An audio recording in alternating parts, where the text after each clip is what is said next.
because it's a lot of suffering. So you have to get very comfortable with being uncomfortable, and you have to kind of embrace and like being uncomfortable, like the suffering. And I think that takes time. But because I'm really intrigued by fear and the ways in which you can get to know yourself and grow.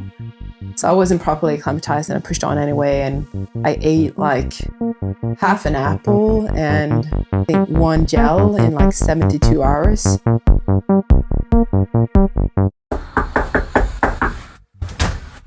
Hey, welcome. Today we're chatting with Maria. What we know about her so far is that she climbed Mount Everest, been involved in a lot of climbing films, and she works as a therapist. That's all we know so far, but we'll be getting to know her better together with you. So, you're the first guest that we have never spoken to, which is kind of interesting. Yeah, I think I haven't met before. Yeah, well, before this, you obviously live in Aura. Yeah. Quite funny. Have you lived here for a long time, or what? About 6 years. 6 years? Yeah. Okay. Yeah. Cool. And what was your motivation to move here? What was the initial thought process? Well, I had like my base camp about 1.5 hours outside of Stockholm before, where I kind of started my companies, and I studied there to become a behavioral scientist. And it was kind of logistically a good place to be when I was traveling a lot, going on expeditions and things. And then I met my now fiance, and he's a mountain guide. Mm-hmm. And I was kind of feeling that I was kind of at the end of that chapter, like living in that city. And then he had been living up here in the 90s for a few years, and he really liked it here. And we kind of both missed the mountains every time we came back to the city, even though like they had great, like a club for skydiving and it's water and like it's a nice city. But we started to begin to feel like it was a bit too flat and we missed the mountains. And so we thought, well, we'll kind of switch it up and move here for a year and see how we like it, and a more inspirational like training ground as well to kind of do our training, and mine in particular. And we moved up here, and I remember like the first evening I was like, we're staying. Like, we're staying. That's good. But then it took me actually like 3 years at least, I think, to feel like it was home. Because I felt like it was a little bit challenging because it can become like a bubble here. Yeah. So it took me a little bit to kind of settle my roots here. But yeah, now it's definitely home. So you grew up in Stockholm then, or you? No, I actually grew up in a place called Värmland. I don't know if you heard of it. Very thick accent, not too far from the Norwegian border. So my family still lives there, but I moved away when I was about 14. I was kind of super eager to get out into the world. Because like I grew up in a super small mining village, and we're about 250 people. So it was quite small. Pretty cool place to grow up in, but I was like, I wanted to get out. So I moved away pretty early. Because you're living an adventurous life right now, but were your parents the same, or did you grow up like that? No. Like growing up, I've tried to like think back, like, did I know anyone who climbed or anyone who'd been on a mountain? But no. It was more like classical sports. I grew up as a swimmer and then did tennis and horseback jumping and got into like sports, which I think laid kind of a good foundation for me. And I did some indoor climbing, but like nothing outside. That wasn't even like, aware. I wasn't even aware of, you can do that. I kind of grew up with like, MacGyver being the idol and, all those kind of things. So that was very estranged to me until I started traveling alone more back in 2010. I moved to East Africa, and then kind of Kilimanjaro kind of became my first high altitude experience. Okay, you moved to Africa. How did that happen? Well, I was living in Västerås, like outside of Stockholm. That was kind of the first or second year I lived there. And I got super depressed. I had like a really tough time in my life at that time. And I don't know, I had a childhood dream from like a long time ago, which I think many people can relate to, like going some country in Africa and volunteering and like, this very different like way, right, of exploring life and kind of contributing in some way, probably trying to find some kind of meaningful feeling. So I just it felt like a non-choice. I just like quit my job that I had then, packed my bags, and I moved there for 6 months for the first time. And then I kind of started to kind of come back to myself. And you moved there to do volunteering then? Yeah, or you had a job? Yeah. So what was the volunteering that you did? I did a bunch of different projects. I kind of felt like I didn't know how to, like, where would I even be useful? So the first 6 months I went down to just kind of explore that. Like, how's the culture? Where can I help? In which way? How can I be useful? So I jumped around between different projects, schools, orphanages, and then got in contact with another Swedish guy who'd been there a lot. And then after that, those 6 months, we started an NGO together. We ran that for about 7 years. So then we started establishing our own projects, and we started helping other volunteers to place them out. So what was the aim of your NGO? It was mainly to run some projects that we believed in, and then having collaborations or contacts with different, that we would call volunteer sites. So we would go and scout and create relationships with different schools, orphanages, hospitals, and so on. So kind of help wherever you can, basically. Yeah. And then volunteers in Sweden then would contact us, and we would do like a screening and help them, and then help them to kind of get connected to that site. And so it's kind of like a volunteer agency. And how did it feel? Because I'm still a bit at, like, you were in Stockholm, got into depression, you left, you went to Africa, which is definitely a very big transformation. And how did that feel, like arriving there and yeah, just mentally, I guess? Well, I was so, like, before the trip, I was so solely focused on, this is the right thing to do. This is what I need to do. And I wasn't even worried for a second about anything.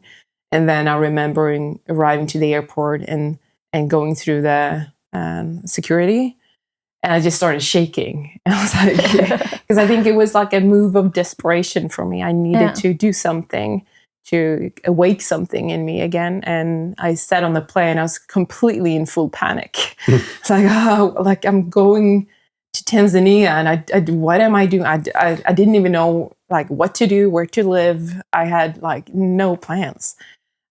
So it was like this, I don't know, rupture in my life that I think I needed, but it was very, very, very uncomfortable for the first few months, because it's just like, I feel like in our culture, there's a lot that we feel like we can control, like time, and like we're very structured and very efficient in Sweden.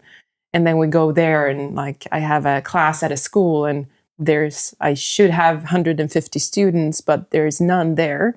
And then you're like, what? Like it was great for me to kind of disrupt everything, I think. So it was a massive like leap for me to do something differently. But so you decided just to go there and no plans, basically? No plans. And how does that work? You come into the country, and then you say, hi, I want to work here? Yeah. I had one contact through this other Swedish guy. So we had arranged for him to pick me up at the airport. And from there, I had no idea. Nothing? Nothing. It was, I kind of went in head first, and I remember like so many times I called home and was crying. Like I'm not sure what I'm doing here. And, but it was... Did you ever think about returning home, or were you head on, like, I'm going to do this? I never thought like, I'm going to cave. I'm going to like go home. I was very committed to staying. I think, it was great. But also like I was 23, 24, like, you still have so much like the naive part of you. Like there's so much that is disrupting in you, right? Yeah. Because everything is so different. And it's maybe, well, it was for me my first time in an African country. But it really, yeah, it kind of introduced me to, I think, different sides of me, but also like the mountains and the high altitude, which was not at all what I was looking for, but I ended up finding. So were you welcomed with like open arms to the people that you met there? Was it hard for you as a Swedish person to? No, I felt like they live so, what do you say, like collectively, they're not individualistic. So they're very welcoming. So I ended up living with a family, Tanzanian family, for a few months, which was really nice. I think you kind of felt like, safer in that sense. And so they took you in, or you asked for? Yeah. So I did. It felt very welcoming. But it's also parts of that culture that's also very, what do you feel like? Yeah, unsafe sometimes, and you're a white person, so there's a lot of misconceptions that kind of correlates with the skin color that you have. Yeah, that was my welcoming question a bit as well. Like you were definitely different than the people that live there. And I don't think I met like just 2-3 Swedish people during that like 6 months. And I think which was great in a sense, because then you kind of, you tend to not, if you have Swedish people around you, you tend to like stay with your group, right? What's familiar. But when that wasn't available for me, it just kind of branched out and got to know so many different people. Yeah, it definitely pushes you more to do stuff. I started traveling by myself when I was 18. But I more went to surf towns and ski towns. So people thought I was brave. But when I hear your story, I'm like, that's the whole next level of... But I was always so happy that I went by myself, even though it was scary in some way. If somebody now asks me for the first time in their life, they want to go on a big journey, and like, should I go with a friend or not? And I'm always like, no, go alone, because you'll meet so many more people. Otherwise, you just huddle together, and it's a good experience as well, but a totally different experience. Exactly. Even if you're just like with one person, it just kind of, there's just that tendency to not speak to these random people, even if you're just sitting on a bench and you're waiting for the bus. Like if you're alone, you're going to you have that urge to connect more, I feel, than when you have someone that you know. So I still travel alone a lot, because I love that part of connecting with the newness rather than like staying with what's familiar. But it's also roles that you take on. Like we traveled then after when we met, we traveled together for 2 years. And when there was something that I was scared of doing, I'd be like, Tim, go ask. Right? And then luckily he is the kind of person who says, no, you're going to do that. Like if you're scared of it, go do it. He pushed me to go through those things. But often we take on these roles that are the easier ones, and we let somebody else do the hard ones. Yeah. And okay, so we go from Africa. How many years were you there then in the end? On and off for 7 years. Oh, wow. Yeah. But I would be there like for months, like a few months at a time, and I'd go home and did you stay in the same place, or did you move around a lot in Tanzania then, or in other countries even? No, I was mostly in Tanzania for the majority of the time, and I was kind of around Kilimanjaro in this village called Moshi. So we had like most of our like projects and volunteer sites was there. And then I started also guiding groups on Kilimanjaro. So then I was going back and forth a little bit more, because I was doing both going there for the volunteer agency, the NGO, and also going there for guiding. But to get there, you were not into mountains before, so there must have been a part where you got to learn how to navigate them and stuff. Did you follow any courses, or was it just something natural that came?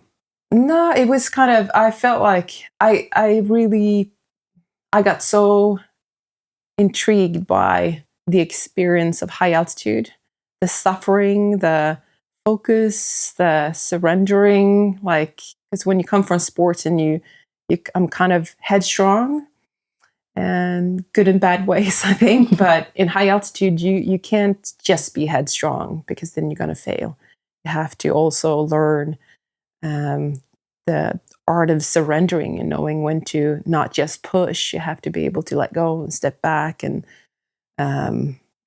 think harness or like facilitate being humble. And so I think just being very disconnected from the rest of the world, because this was 2010, I think. So there was no Wi-Fi in any base camp or anything like that. Are we now talking about 2010 was the first time you climbed Kilimanjaro? Or? Yeah. Okay.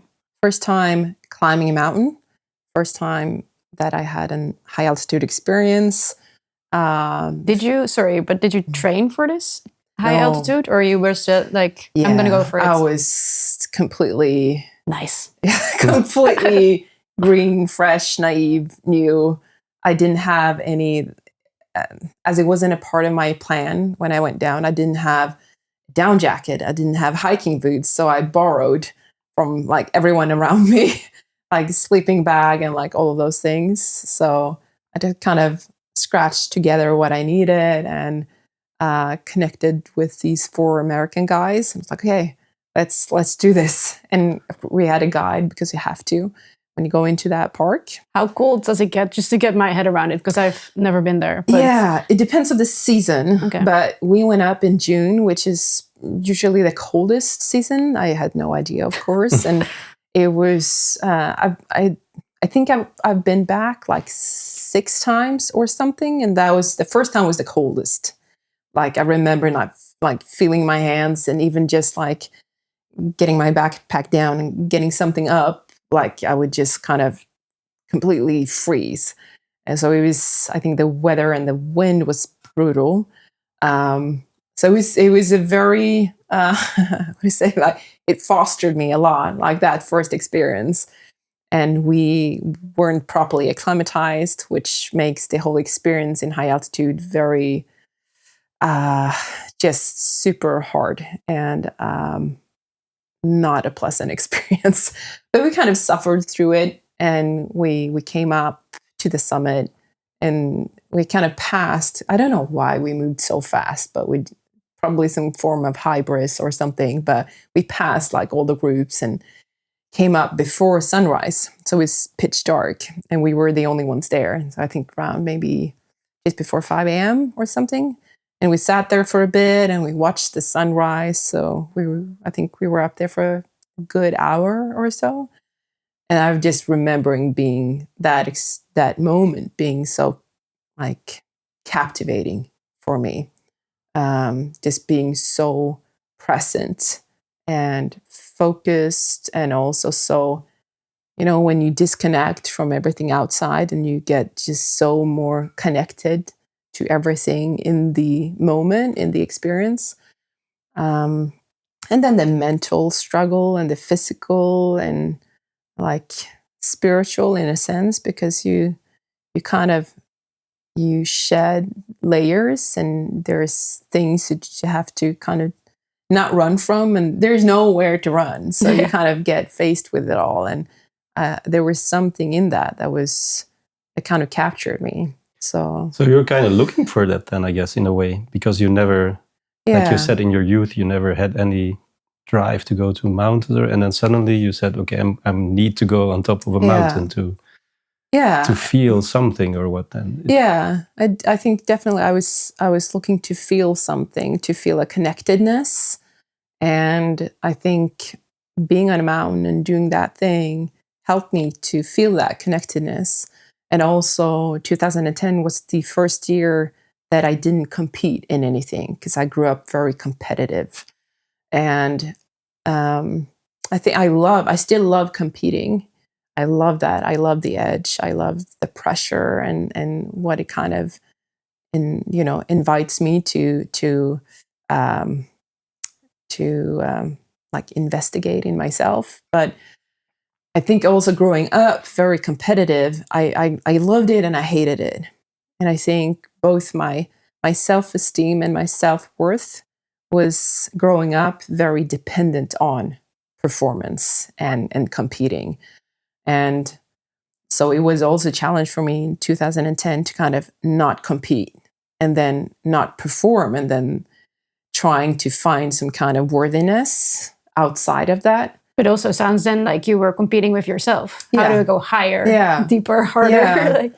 And I think that was kind of a curse and a blessing that I was still, I think, trying to prove to myself that I could push myself or do some things or like prove my worthiness.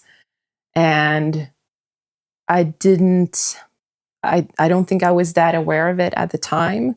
It was just like being very like almost drunk in this new experience. And I wanted more of that and kept chasing it and going on more expeditions and learning how to climb and kind of going back to the basics. I just trying to do tons of research, like how if I want to climb like Mount Everest, in which ways will I have to evolve and what do I need to learn and how can I do that in a safe way? And so I got completely consumed by that thought.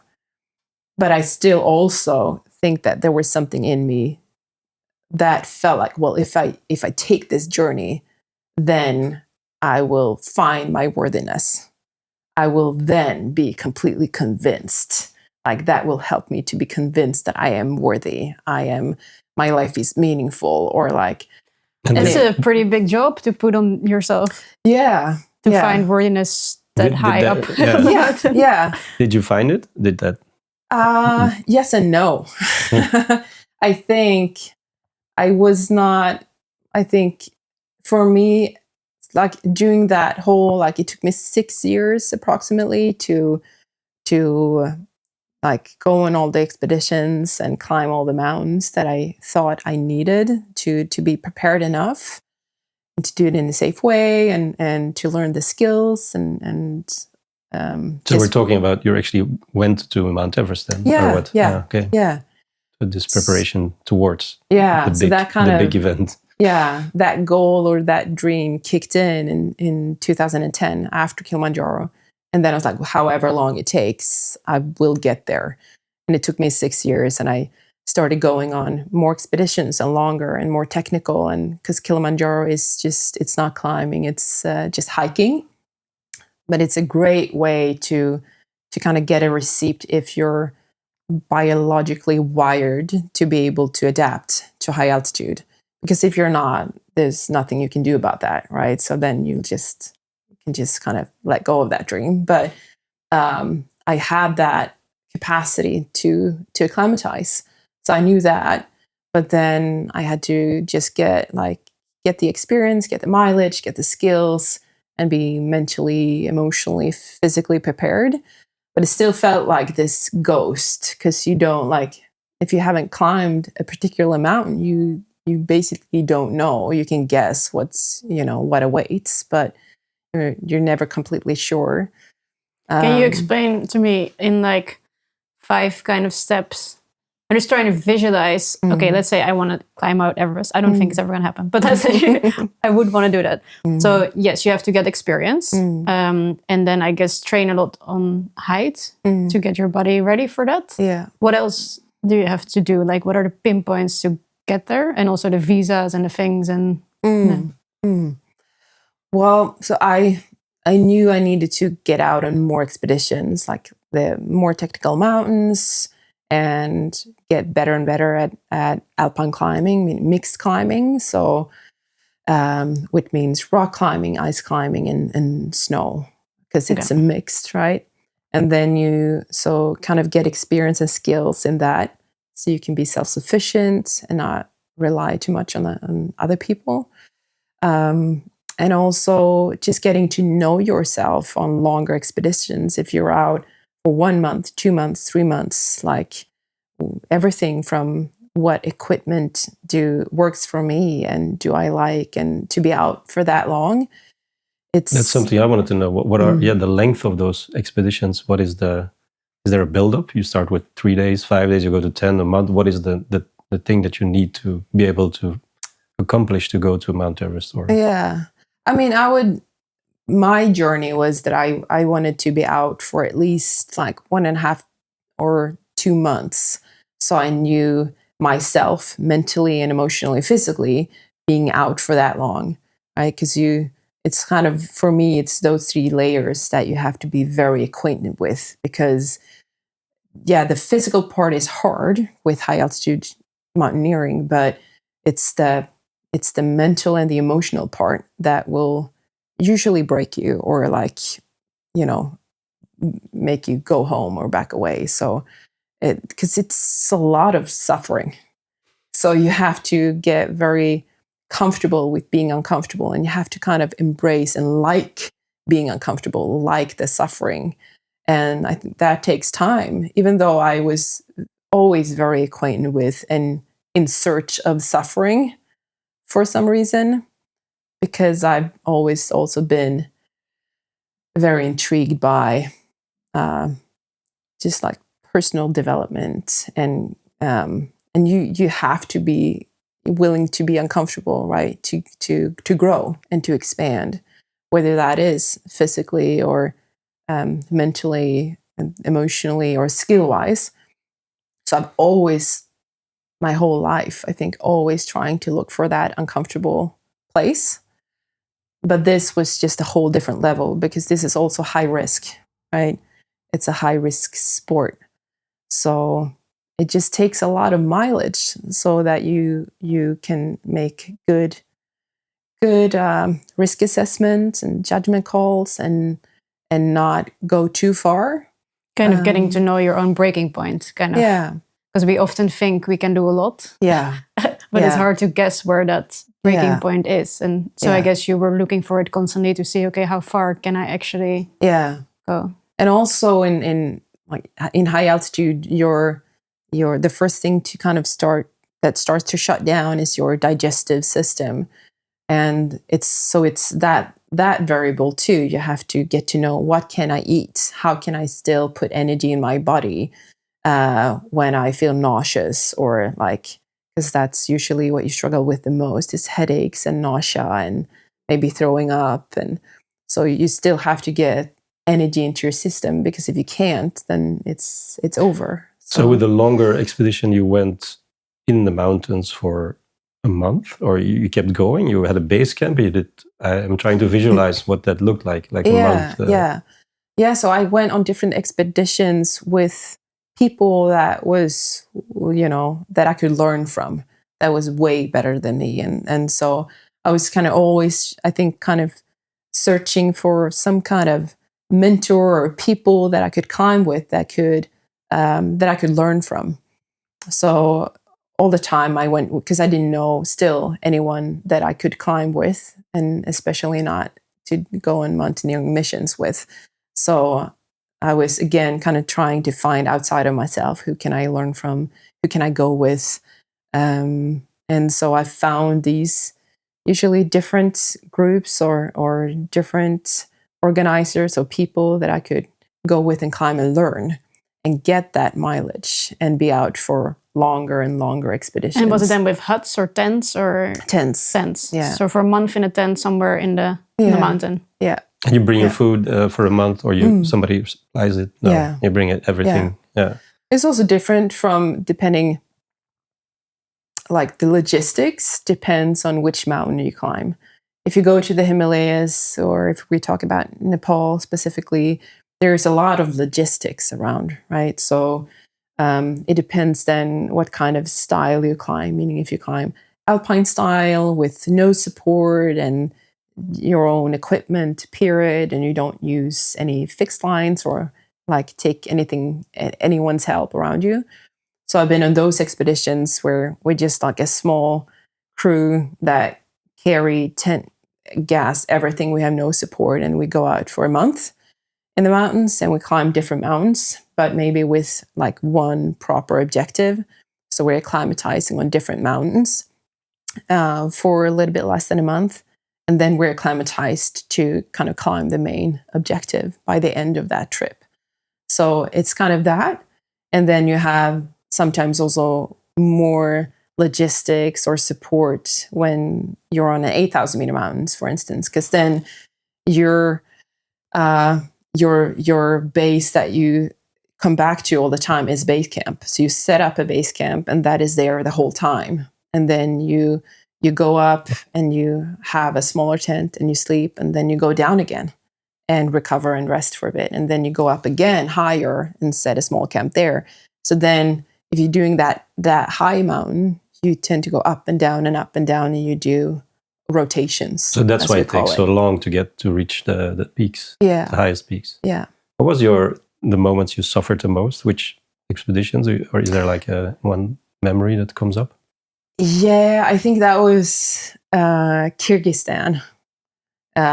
We were there. We're doing an alpine style expedition. I think we're about 5 people, and we went there to kind of completely alone, and we were exploring this region.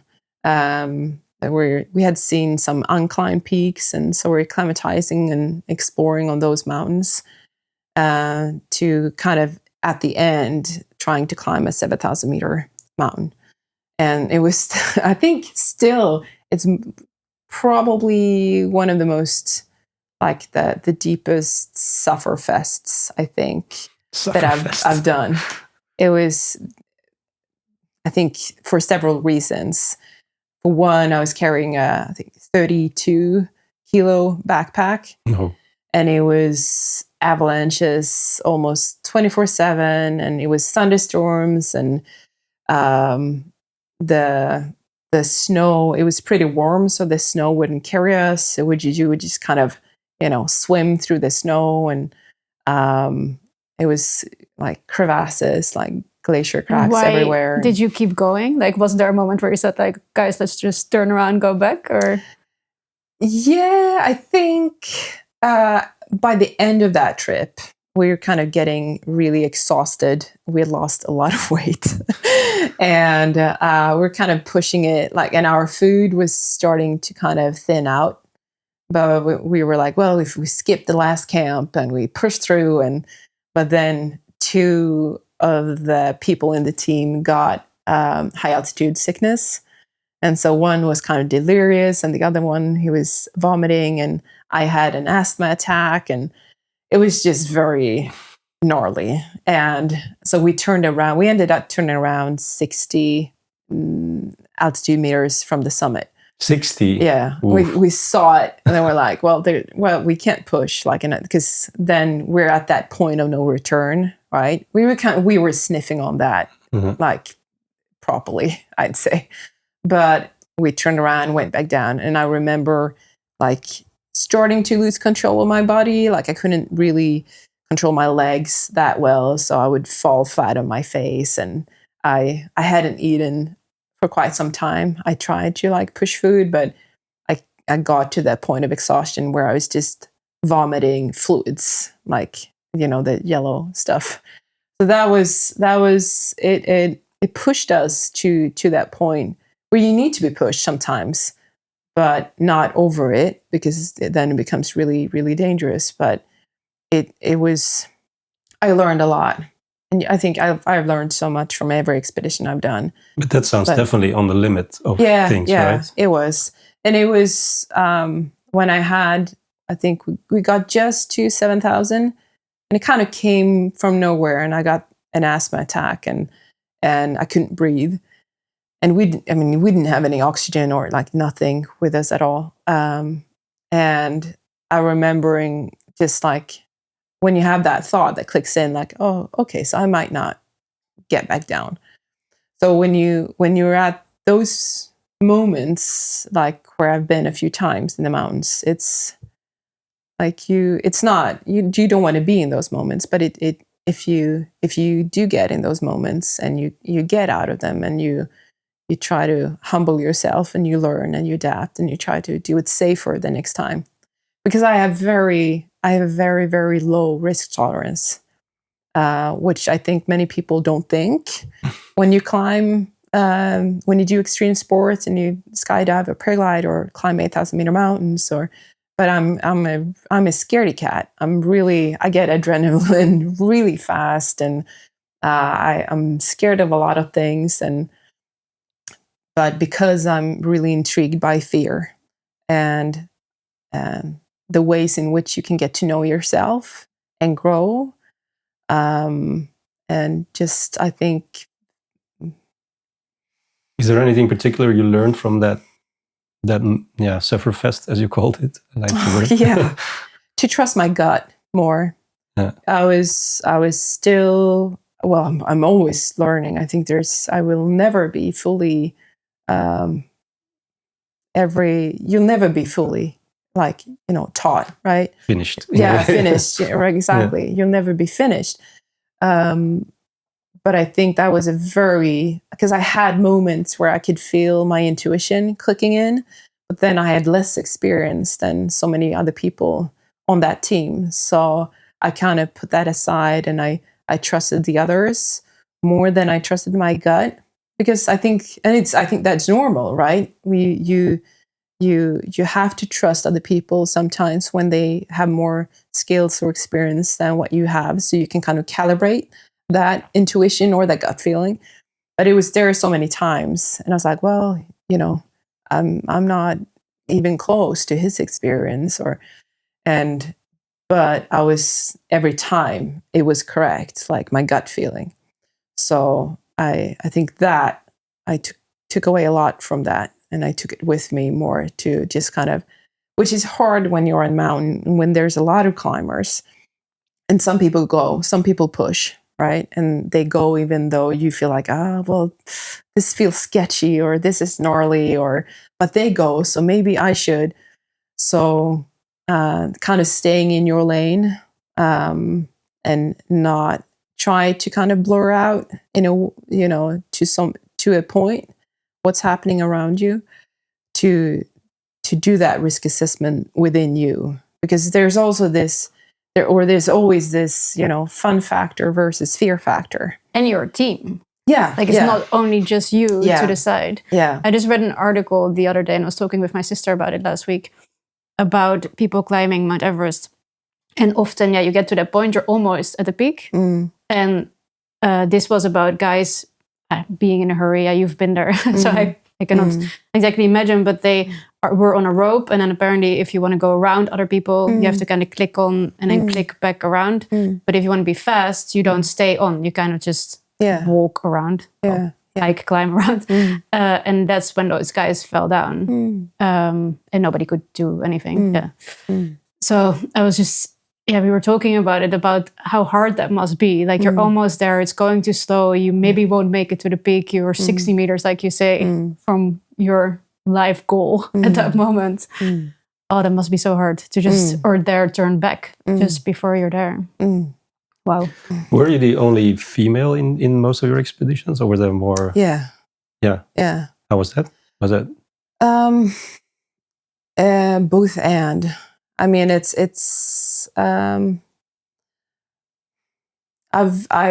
know, and I've met many male climbers who are great, right? I've climbed with more male climbers than female climbers, and I mean some, and I'm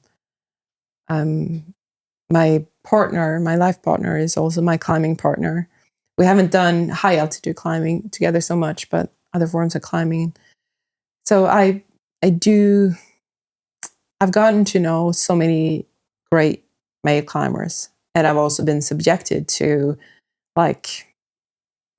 just so many experiences that I, in the beginning, was not expecting to have to face. Yeah, because it feels like a bit of a macho world in a way, right? Yeah. I'd say in general it is. I feel like as a female climber, as a woman, you have to prove yourself more. There's always, when it's a male climber, we tend to just naturally think, he is fast, or he's strong, but when as soon as it's a female climber, she has to prove, she has to perform, before we can. And I think that's, of course, I think every individual kind of goes that route, of course. But yeah, anyway, in general, I've been in really shitty expeditions and really shitty moments where I've had to like process a lot after like coming home. It's not only like the risks in the mountains, that is, avalanches or crevasses or bad weather or whiteouts, or the tricky or risky part with high altitude. It's all the other climbers around you, all the other people around you that you or I sometimes have to process and kind of stuff that I have to deal with when I come home. Is there any particular moment again that I don't know, something happened with somebody that, I don't know. I think this past year it's been talked about more, which I think is really important. There is, I mean, from all different cultures, there are men who will, from making really sexistic comments to entering your tent to, to what we talked about a lot this past year. Many female climbers who've been subjected to sexual abuse on the mountains. Yeah, in the mountains. Wow.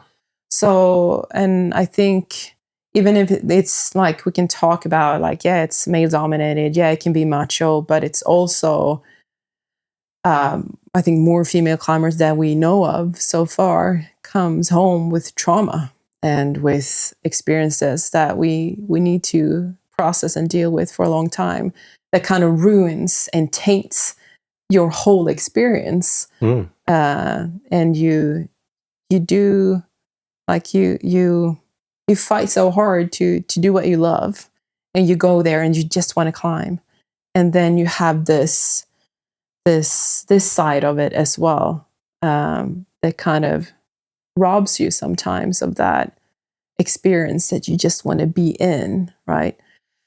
So yeah, it is complicated sometimes. So how did you pick the teams that you were going to go with, based on knowing what you know? Like, some might not be the best experience for me, or yeah, I think in the past I didn't have too much of a I was going to say choice, but I didn't have people that I knew necessarily that I can go and climb with. So I could just, or I needed to just go with anyone pretty much that I could climb with.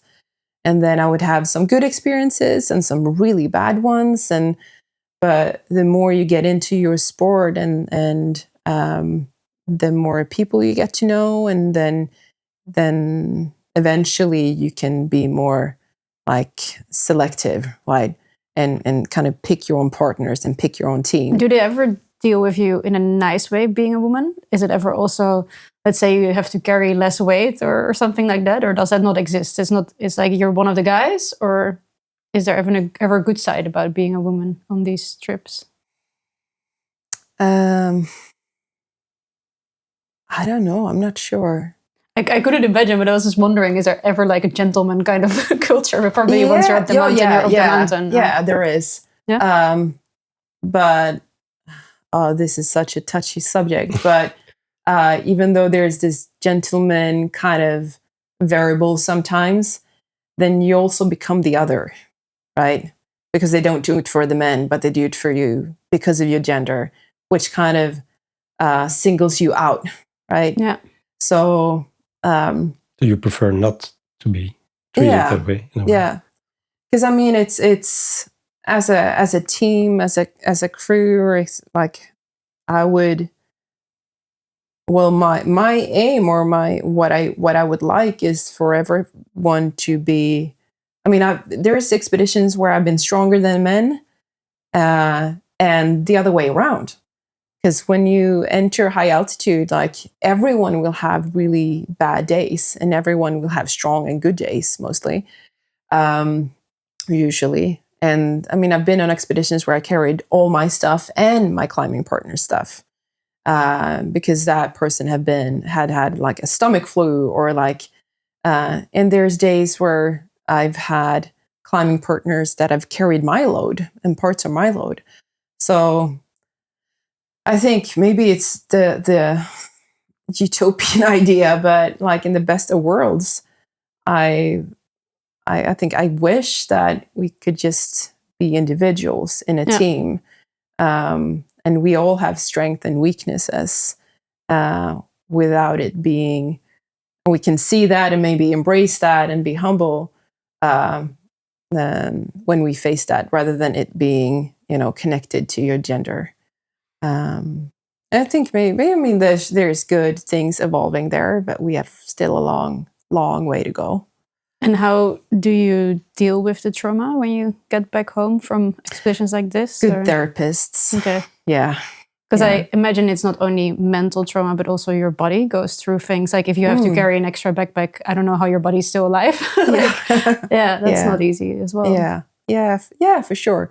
I think having a partner that understands.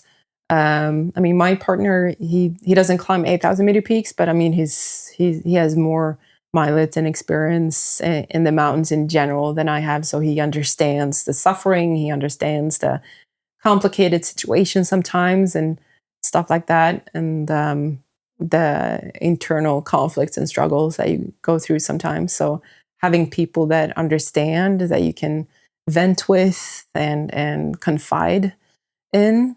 Does your family understand? No.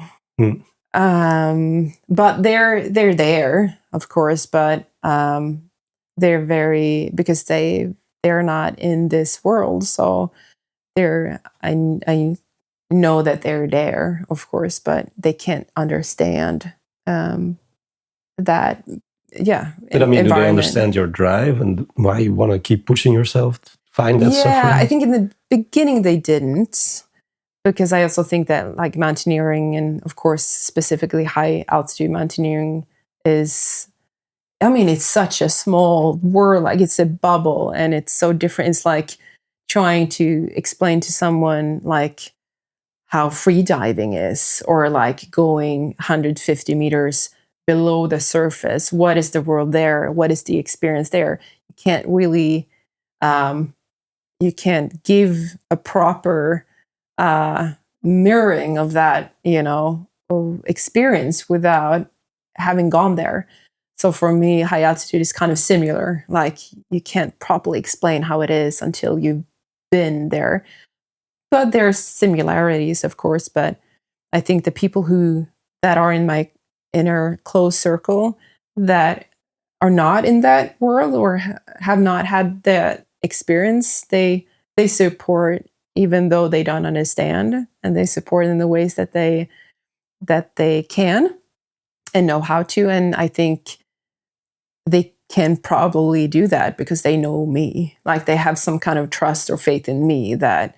I think it's all about that in the end, about trust and faith. And I think for family, I had a bad brain incident, and then I had the same thing with my family, that they couldn't really understand why I would keep snowboarding or skiing or do those things. Right. But in the end, if I look at it now, what are we, 15 years later? I think it's very hard to really, really love somebody and like be behind their dreams and what makes them happy. In your case, high mountains. But also the fear of losing them. Where do you draw that border? And I think it's that love and fear of losing you, and then having to say, okay, but I'm gonna let that go because that's her dream and reality. It's really hard. Yeah. I think. Yeah. It is, right? It's really hard as a parent, especially as a parent, yeah. And I think in the beginning, when I started getting into mountaineering, I wasn't all that considerate of their feelings, because I'd found something and I loved that. And in the beginning, my mom clicked into just kind of, she kind of usually clicks into research, and then, but usually with like it being tainted of all the risks. And she would just like call me and explain all the risks. And I was like, well, I know that it's not helpful. And like, so it was a period where she started out in that corner and slowly leaned into trusting me and being involved and engaged in a more supportive way. And my dad, he didn't want to talk about it at all for the first few years, and showed, for me, like I interpreted it as like showing no interest. But I think it was also this coping mechanism for him, all right? Because, imagine having a daughter or a child that like, yeah, I'm going to go out and do this and do some of the most risky things probably there is. And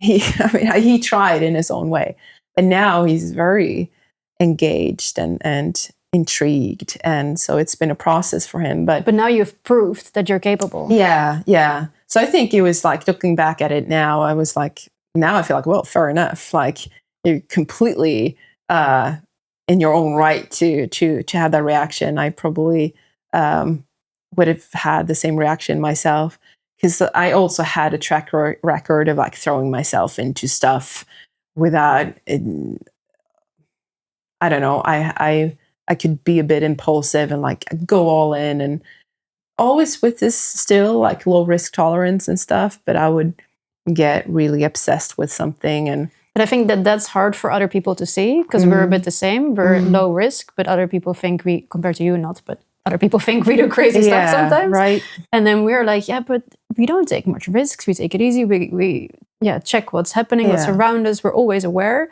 But people can't see that because they are not in your brain when you're doing something. So when you go all head into a mountain, they don't know. All they know is that you're doing it. Yeah. And how you're doing it. Yeah. And you also don't see the process that often. You sometimes see like, wow, you went to Mount Everest or whatever. Yeah. You're crazy. Yeah. But you don't know all the things that happened before there. Exactly. And in your mind as well. Yeah. Like you say, it's very hard to figure out. Mount Everest right now is what most people, I think, or the listeners have probably seen those pictures lately passing by of, 200 people in a queue on the peak. And the first thing you think is like, why on earth would you do that? Yeah. Yeah. What is your answer to those pictures going around? Are they real?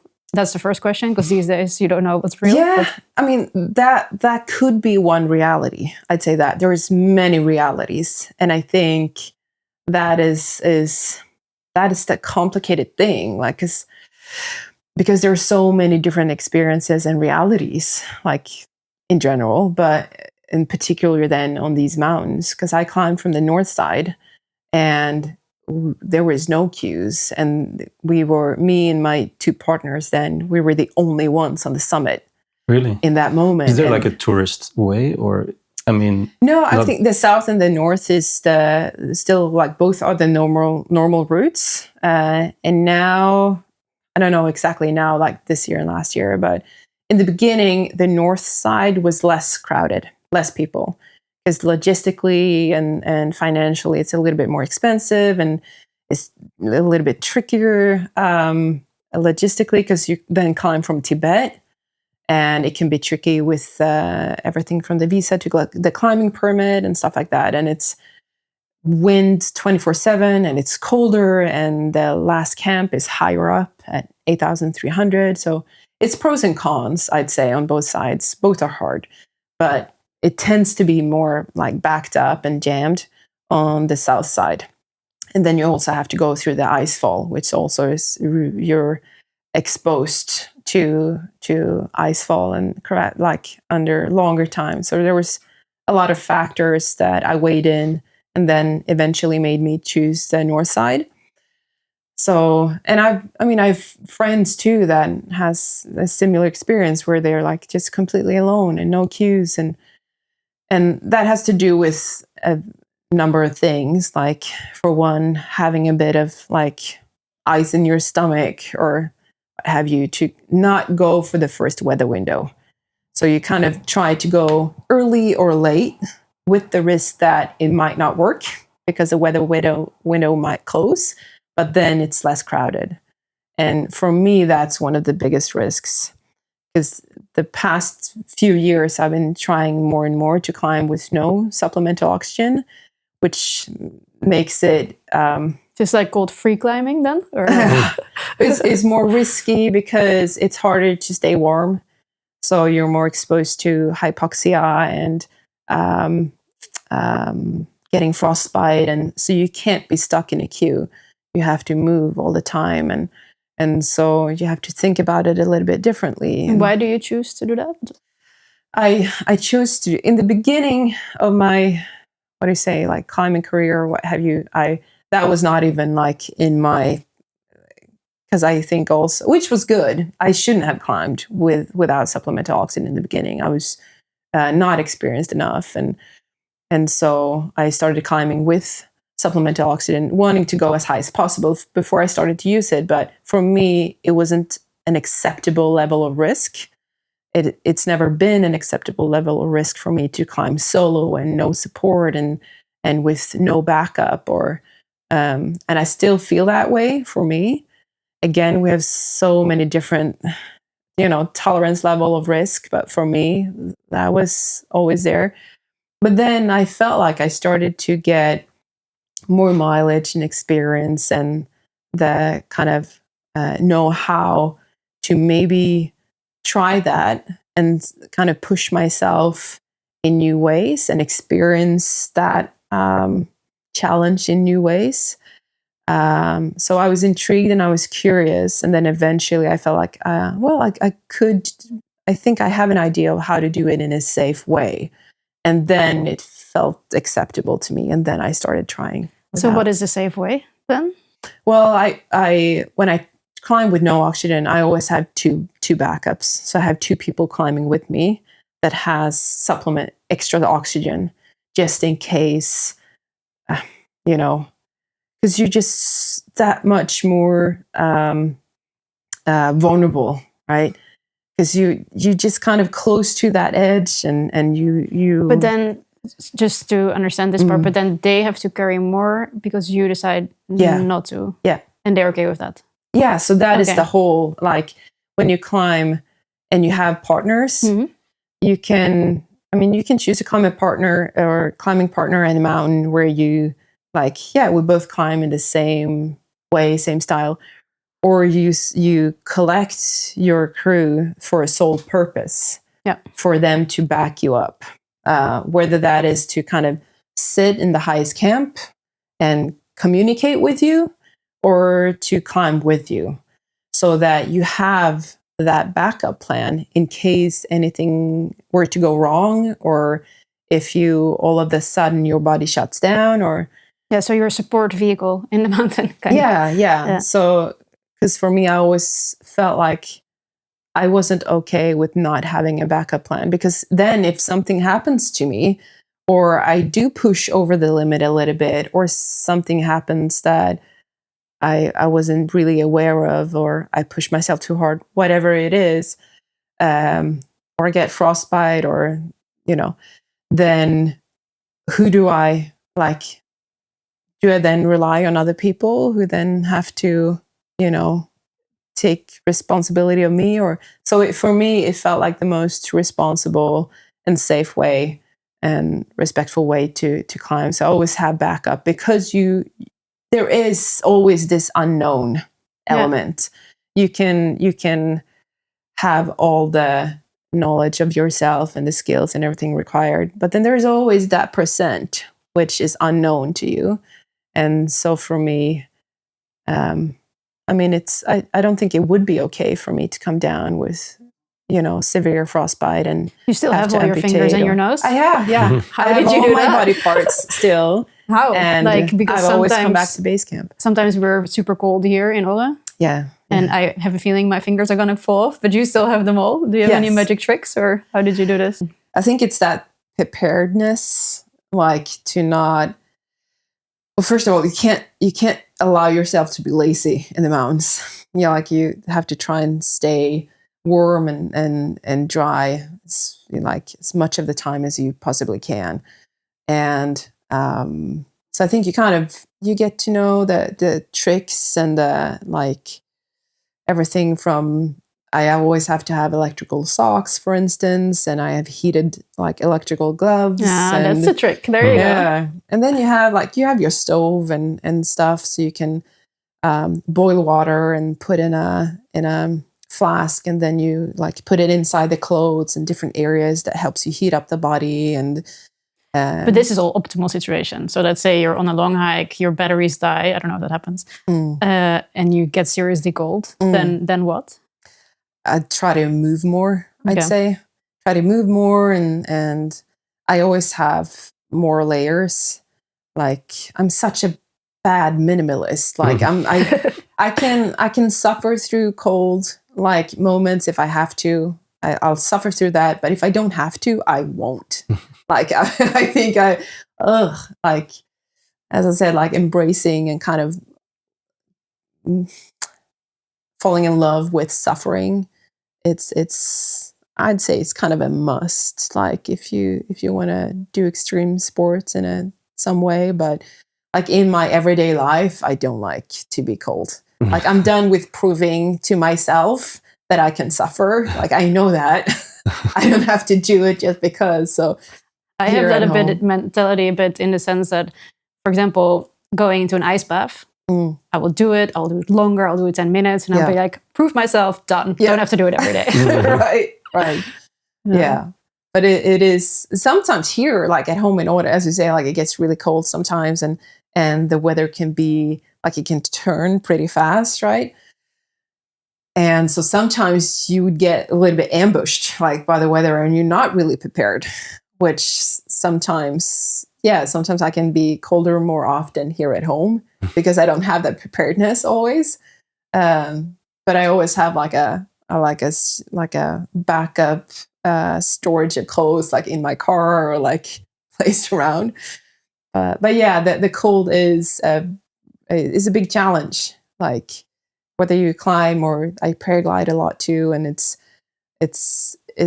is one element that you try to control by getting to know yourself and how do I stay warm and not get cold, because if I do get really cold, it's really hard and it takes a lot of energy and calories in the end. It takes a lot out of you to get warm again. So speaking of calories, you talked earlier about what kind of food worked for you and stuff. And I was curious, like, what did you find out that works for you best? For quite a few years, it was Pringles. Like, as soon as I would get close to like 7,000 meters, chips, and like Pringles was the only thing that I could get down.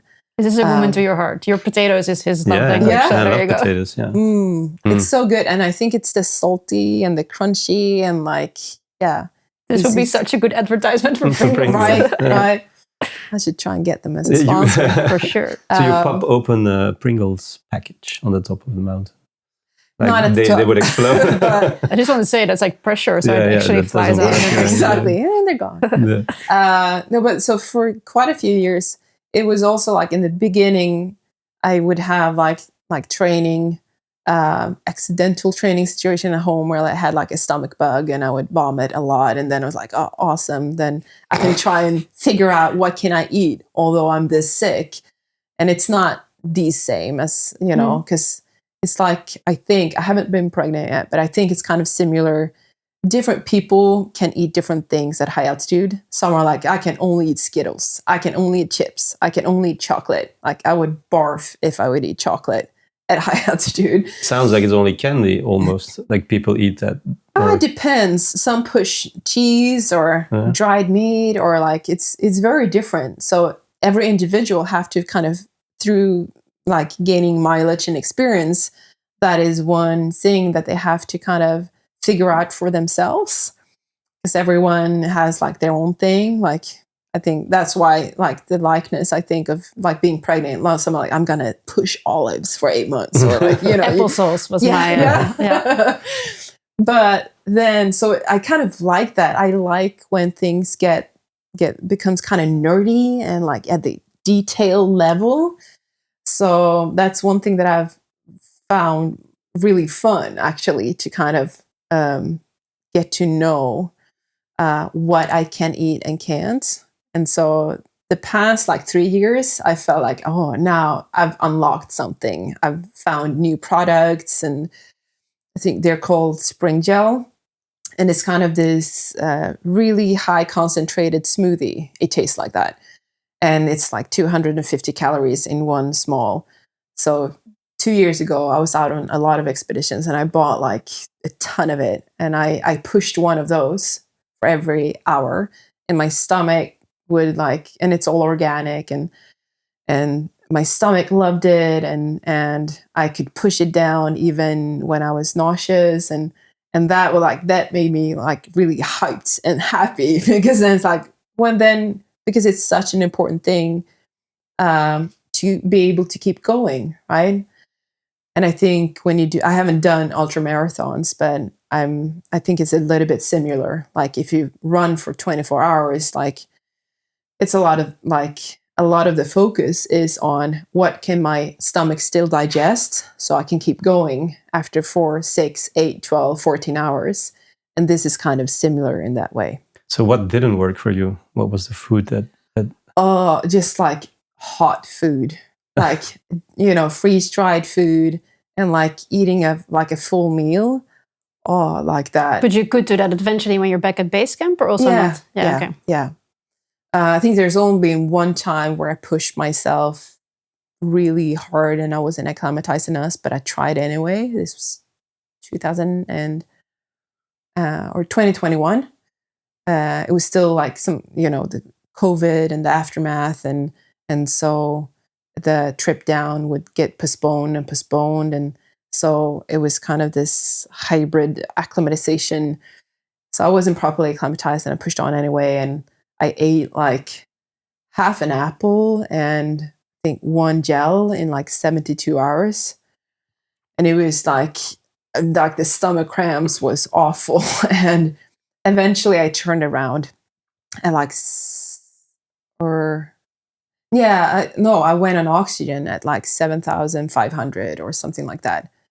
And I wasn't sure that I was gonna like climb the rest of the way, but something in my body still like kicked in and got help from the oxygen. So I managed to go pretty much all the way and could scout the rest of the route. And I came down, and I remember one really great guy that ended up being my climbing partner the year after. He met me at Camp 1, and he had like a sandwich and something to drink. And I remember like just being really like, oh, good sandwich, like, and it was half a sandwich, and I smashed it, and then was like, wow, it just all came back up, even though I was at a lower altitude. And it took me like 3-4 days before my body would kind of accept food again. Whoa. So it does take a toll on you and your inner organs. It's like fasting to the next level. Yeah. There you go. Do you do any follow-ups and tests and stuff on your body? Like before you go, after you see what happens? It would be really interesting, but no, I haven't. Okay.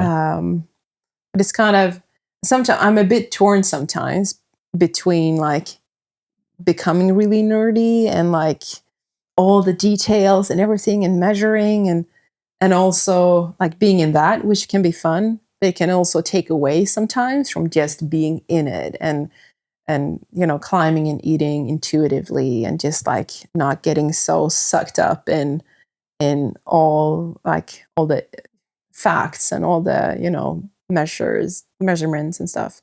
It's a balance for me. I tend to be on like a gliding scale. But and now you're here. Yes.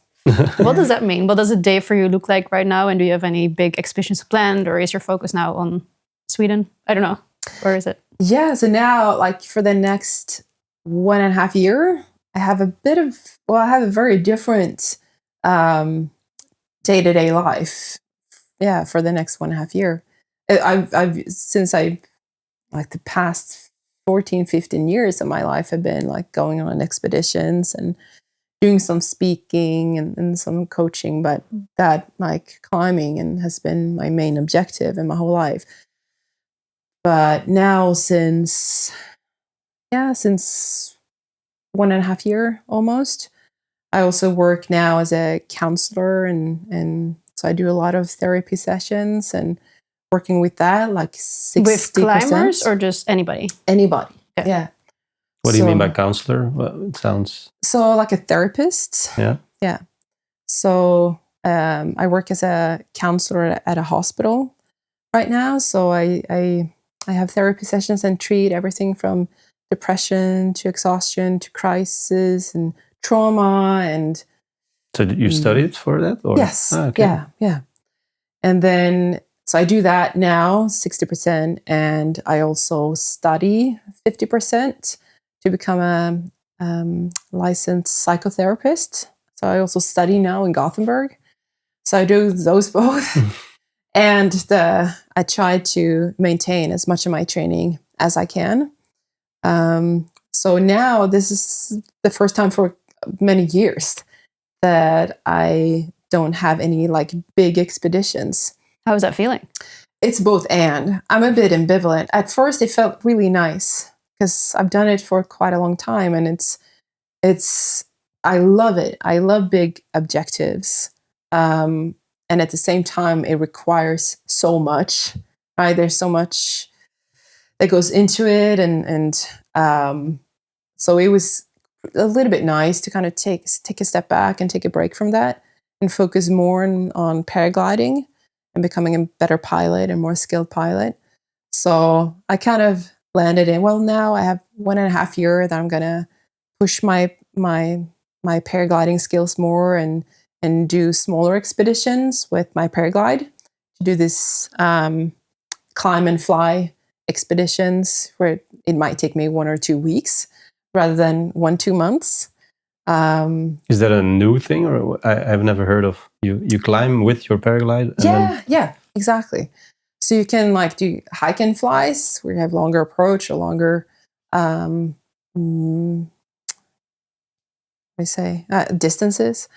Or you can like climb something maybe more technical and try and fly off from the summit. But for next year, what I've focused on now is just to be a better pilot and be more skilled and put all the time and effort that I have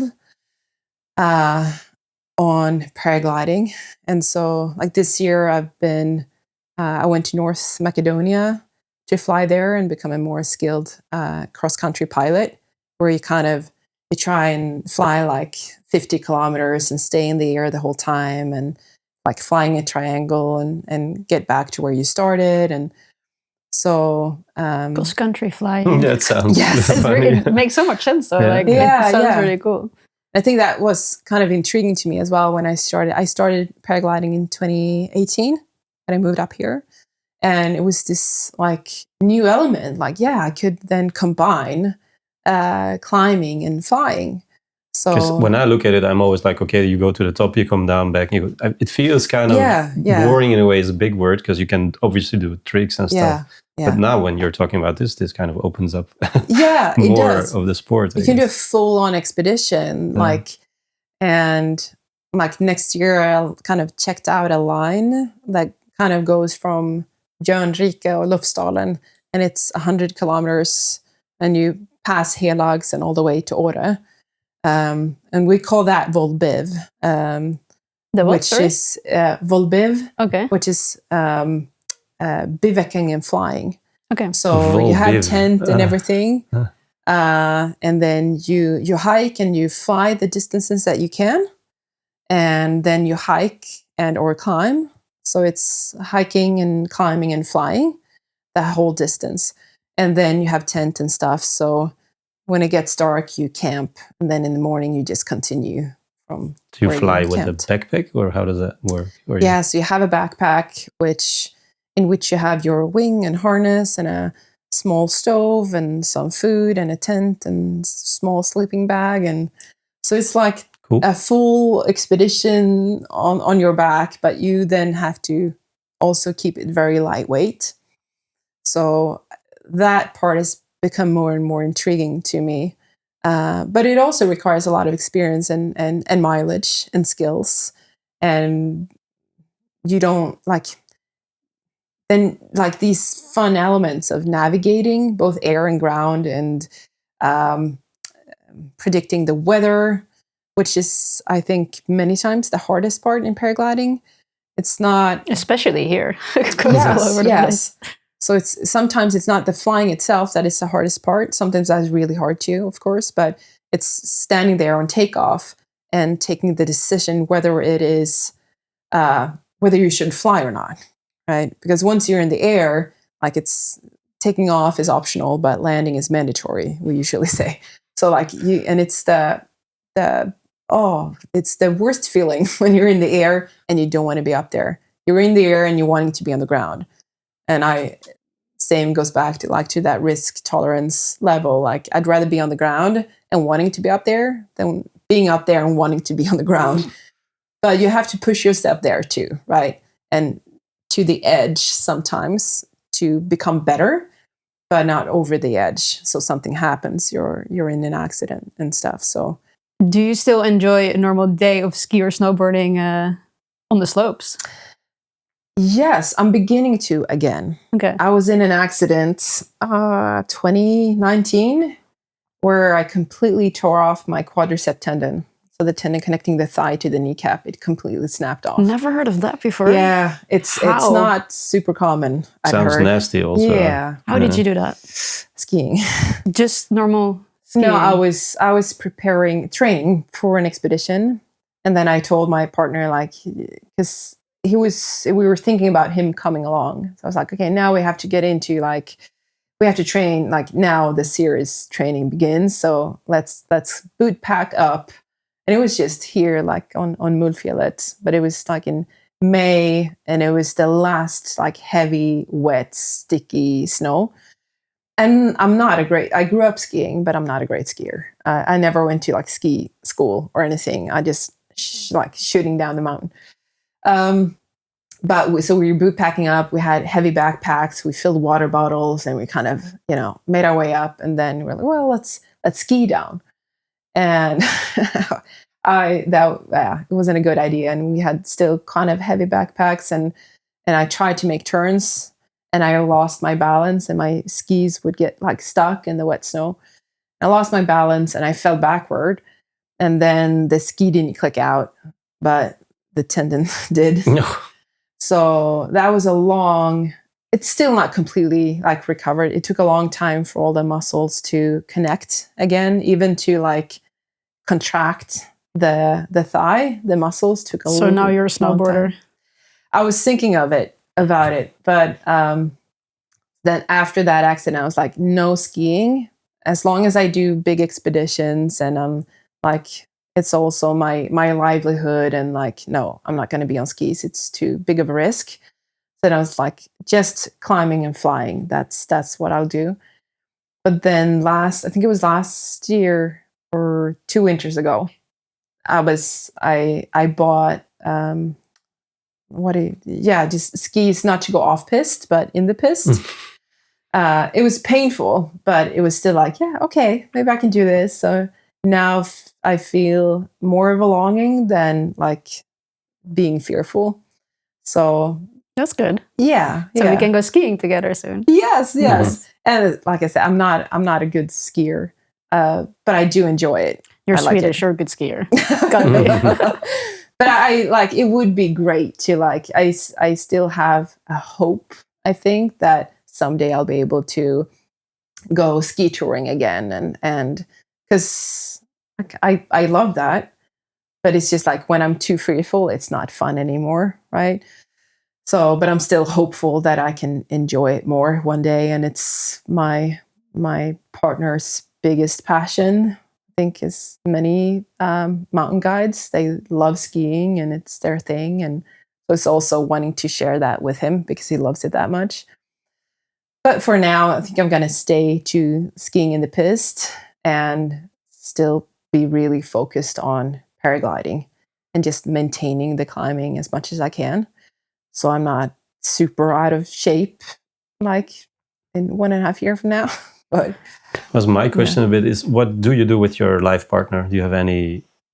Because it seems like you do a lot of things by yourself, I guess, or do you have projects that you do together?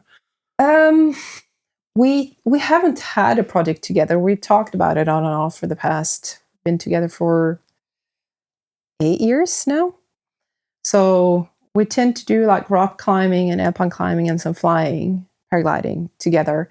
But my big projects we did do one project actually. We were shooting a documentary in the Alps. So then he was my climbing partner for that actually. It was a film called Meta. So we have done a few projects together, but the big objectives and the really high altitude mountaineering we haven't done together. So I don't know. I think it's also sometimes been a choice of mine because it is really high risk, and I think you do get subjected to trauma when I think it's impossible not to in my world. Like when you do high altitude mountaineering, people will die and not come down, and you'll see a lot of things that you can't unsee, and things that you've everything from complicated situations to dilemmas to things that you have a hard time digesting, and things going wrong, and sometimes also really right. But it's a complicated world many times, and so I felt like I don't want to climb with him and to lose him. Like I don't want that in there as well. So as a possibility. Yeah. It's exactly. It's one possibility that I haven't been okay with so far. And from his side, is he not interested in like joining? He is. I think he's curious of like, what would it be to be an 8,000 meter and climb, but he's not like as intrigued as I've been. So to climb more technical peaks together, and to do that together is more fun, I think, for me, even if that can be risky sometimes. Like that is his comfort zone, and I don't have to worry about him because he's so good in that environment, and he's so technically skilled. So yeah, it just like I don't have to worry about him, and that makes me more comfortable. I'm okay with that. So for now, we climb and we fly together and do some alpine climbing and rock climbing. And yeah, maybe we'll do some more projects together in the future. But the big projects so far has been me and like a team or crew that. Have you gathered a group of friends now around here in Åre, or a community where you do stuff with, or? Yeah, especially flying, paragliding. We have kind of I'd say like a tight-knit community, and like the cross-country flying and the Volbev, like more the expedition style climbing, and acrobatics. We do stuff with the glider and maneuvers in the air. That like we have a pretty tight community, which I love. But still, like the high altitude mountaineering, very few do that sport. People living here.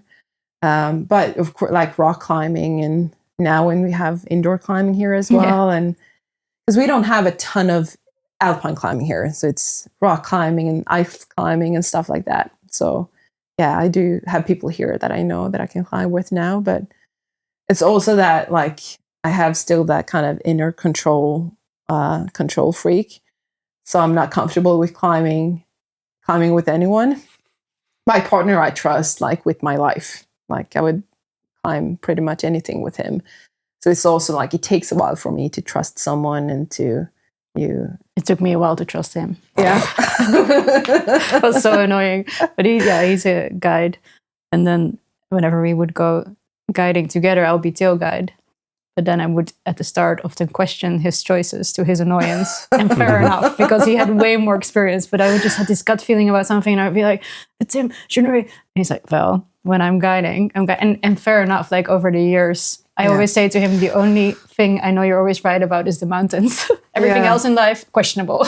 Right. But the mountains, yeah.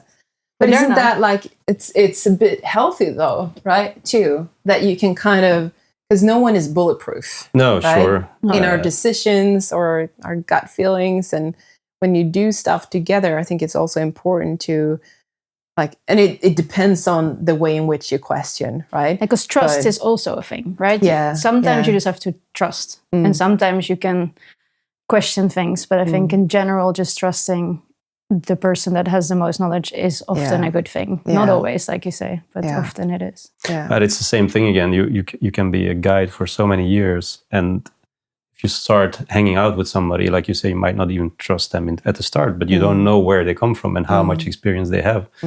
And they are probably doing something right in their life that they're still there. Let's say they're still alive. They're still doing something right. So. Yeah. The hardest I thought with you is that you're very good at intuitive decisions. And you're not very good at verbalizing those decisions. Right. So I just have to be like, okay, he's basing it on something. He's looking at something, but why, you know? So that's... How long have you been together? 14 years. Yeah. So, we got to a next level. But we've been 14 years in the snow as well, I would say. So we've done so many off-piste runs together. And he's proven his worth now. You're worthy now. After 14 years, But it's a tricky thing, right? Whether you're like, because your own worthiness and the worth that you see in other people and that trust and connectedness is something that takes time, right? You have to get to know yourself in the mountains and your risk tolerance and calibrating that with the other people or person that you're in the mountains with and how it correlates with risk assessment and your like readiness and shape in that day. And I also felt like my as a woman, I'm not saying it's like this for every woman, of course, but like I can't push myself, or I have to, how to put this? Well, like when I have PMS, I guess like it's easier for me to get scared. Like I could be like at a crag the week before and send a route and like, be like in a flow state and come back the next week. And I can barely get off the ground and I'm scared. It's easier for me to get insecure and I would question everything and whether it's PMS or anything else to kind of get tuned in with where is my level today? Where am I emotionally, physically, mentally? But that's such an interesting subject though, because yesterday, me in PMS mode, sent a text to a friend, I need you, let's go for a walk. And she's like, I'm there as well, PMS week, let's go for a walk together. And we were talking about this, that in a month you have that week that you just don't feel the same. And right now, recording these podcasts, I still need to show up, or when we're guiding, I need to show up. You can't stop life. You should almost plan your week that you're not doing anything then, but in a high season, you cannot do that.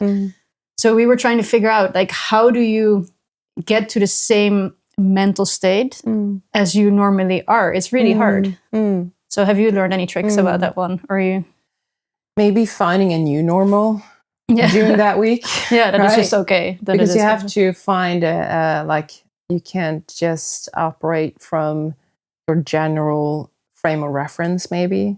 For me, I know that I can still I can still go out over the lake and do acrobatics, or I can still go and climb, but it will require more of me. And so I have to create more space for recovery afterwards. Like those things, or make sure that I sleep a bit more, or tune in, like at which level should I then try and push or not push. But it is, as you say, like you can't, like I can't, like when I'm on an expedition, it's that time of the month. So like, especially being a woman, like what we talked about, like guys, sorry. Right now. I think that's a big difference with guys, because we tend to have like more peaks and falls in the day, not during the month, which sometimes are more, let's say, excited or on top of our game, and sometimes a bit less, but it's not predictable in a way. It's more a feeling, but it's boils down to the same thing, I guess. It's feeling that gut. When are you ready to do something? When are you feeling at your max? But in a way, for you girls or women, it's kind of more easy in a way as well, because there's a period in that month that it is not the best when you're time in tune with it, though. To perform. Yeah, when you're in tune with it. But you've been now doing this lately, trying to get more in tune with it. And I think it's life-changing. It's really interesting, yeah. Yeah. And I think it is, I think like without comparing, because I think it's also like without comparing gender or comparing from individual to individual, right? It's so many variables that factors in. But I think every individual, though, has to or would gain a lot from trying to get to know yourself, not from a place of resistance, or of course it can be frustrating, but try and be curious and open and learn more and tune in and tap in and see, like, well, if I do this, or if I'm to not get too, again, headstrong about how I need to operate, and how can I still be in that operational mode in the same way as that day or that week, or to just adapt, I think, be kinder and softer and more in tune, because when you get too rigid, I'd say it's hardly ever working for you. It's working against you. Yeah. And what is, right? It is what it is. And you can't change that. You might be able to micro-tune some things. For instance, there is like general knowledge that has not been available to us before, but is more and more now. I mean, evidence-based and research and stuff like that. Stacey Sims is a researcher who's written a book called Roar, and she does a lot of research and ton of peer-reviewed articles that goes into both menopause and the menstrual cycle, and how can we as women, from that evidence-based knowledge, now gain from that knowledge and try our way through, for instance, eating more salt and drinking more liquid during some parts of the cycle, and change up now, for instance, I change my training every week, like during my PMS, because my body, like, it lacks coordination and it doesn't like high intensity training. So then I focus on other things like isometric training or low intensity, but like longer time. And so I just kind of adapt to it and make it work for me, rather than me working against it. And then you can still find, I think, those key elements, and you can make it work for you. Not in the way that you had planned or envisioned, but you're adapting to what is. I have that with intermittent fasting, which I do, or I did the whole month. But now I noticed that I should definitely not do that the week before my period, because then it just doesn't work. My body needs food in the morning, and it's just a different system. Yeah. I'll read that book. Thanks for the tip. Yeah, it's great. Do you... We know, well, you've done something that most of us have on our bucket list, maybe, climbing high peaks. Do you still have a crazy bucket list dream out there? Again, like I never feel, done or finished. And I think now, I think it's been challenging for me to step back from high altitude climbing.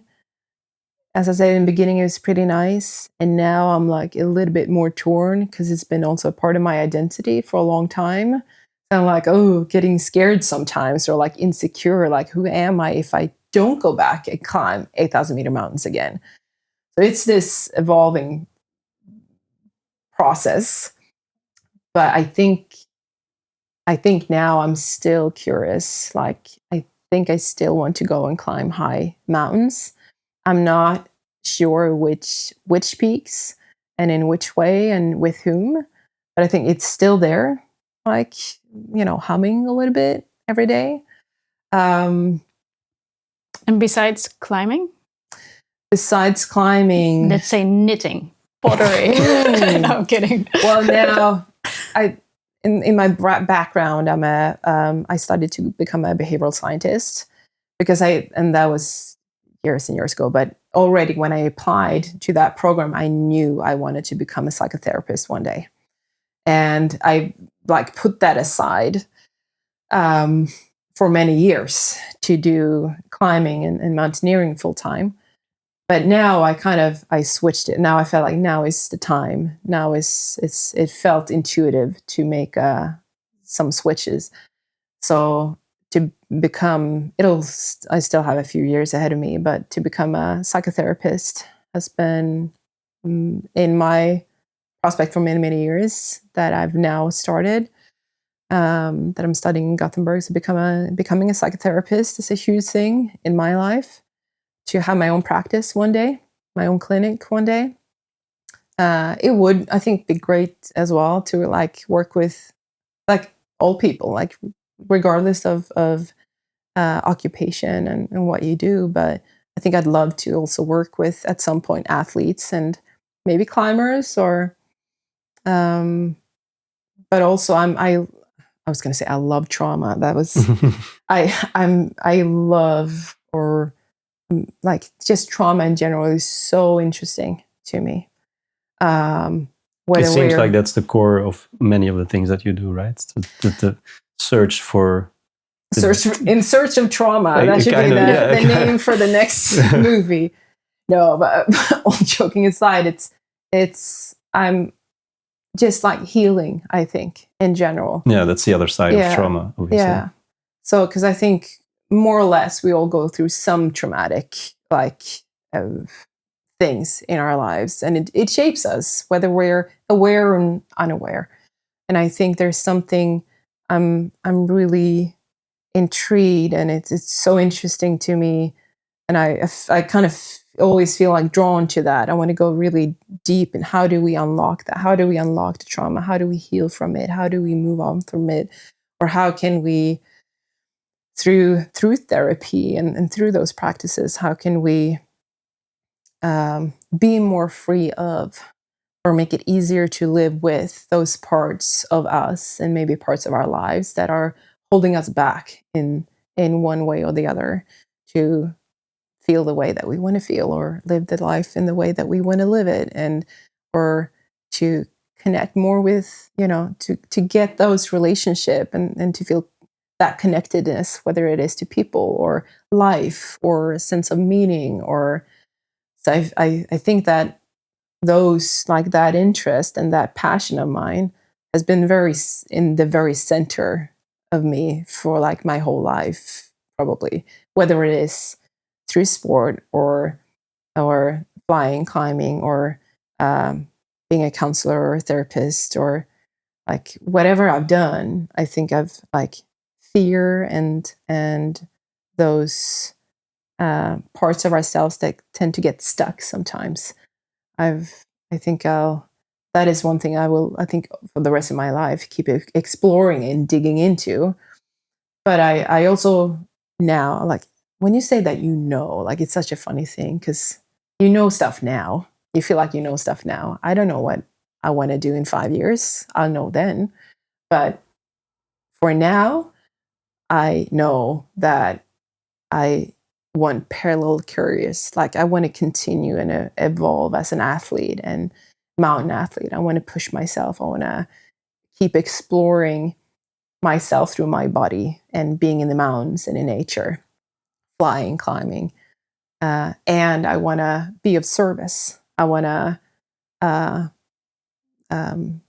help people through therapy and that kind of practice to help unlock and to heal. And I think in a way they're very similar, but one thing is very just focused on me, and which I think is something that I can access, and it can benefit me in the other. But in the other, it's really nice to have nothing be about me, to just have focus on someone else's healing, but then be a part of that healing through the knowledge of I. And so, yeah. It's all connected. It's all connected. And yeah. That's beautiful. Yeah. Seems like you're on a good life path. It feels. I want to meet 80-year-old you. That's going to be so interesting. But I do.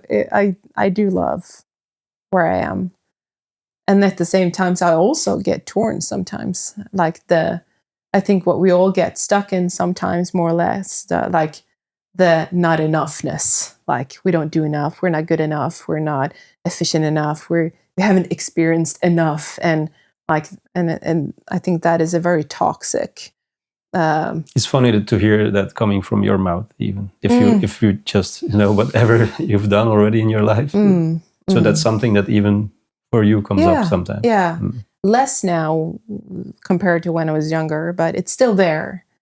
And I think once you think you're completely free of it, then you're in that very moment getting hooked into it.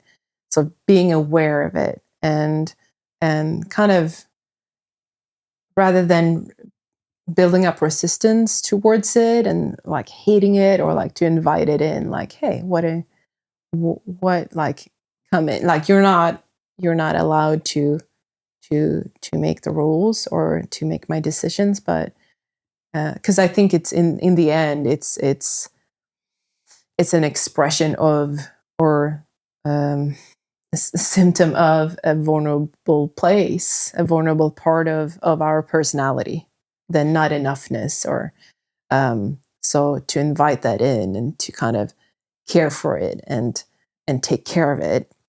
So now I'm like, just for the past few months, it kind of came out of nowhere for me.